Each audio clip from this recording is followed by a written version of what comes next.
नमस्कार मंडळी, पुन्हा एकदा स्वागत आहे तुमचं मनापासून मन रेसिपीमध्ये. आज जी रेसिपी मी तुमच्यासोबत शेअर करत आहे ती एकदम सिंपल आणि एकदम छान टेस्टी आहे, पालकचे पकोडे. तर यासाठी मी एकदम स्वच्छ अशी धुवून पालक घेतलेली आहे, चिरून बघू शकता.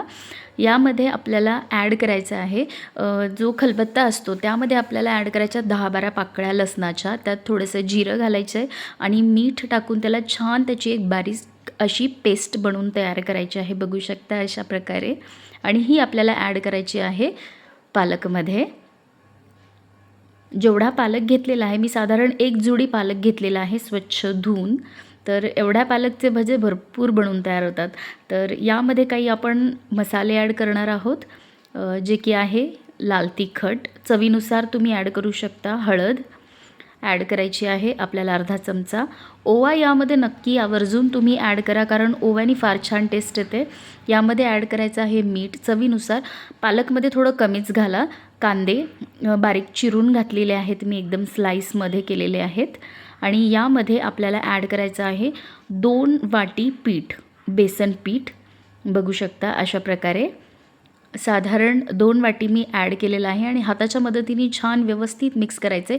यात पाणी ॲड करायचं नाही आहे आपल्याला, कारण पालक आणि कांदा यामध्ये ऑलरेडी थोडं थोडं पाणी असतं, तर त्यातच ते एकदम छान होतात. तर बघू शकता अशा प्रकारे एकदम कोरडं कोरडं पीठ ठेवायचं आहे आणि याला आपल्याला 10 मिनटं रेस्ट करण्यासाठी ठेवून द्यायचं आहे, झाकण ठेवून. तेल जास्त गरम करायचं आहे आणि एकदम गॅसची फ्लेम कमी करायची आहे जेव्हा आपण भजे त्यामध्ये सोडू.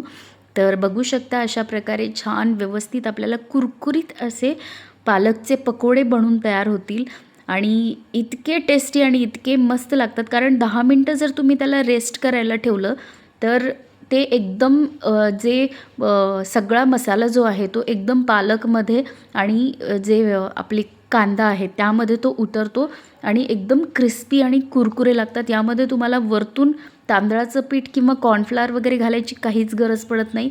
एकदम क्रिस्पी आणि एकदम कुरकुरीत असे हे बनून तयार होतात. तर बघू शकता अशा प्रकारे मी एक एक घाणं बनवून तयार केलेलं आहे. इतके सुंदर आणि इतके टेस्टी होतात.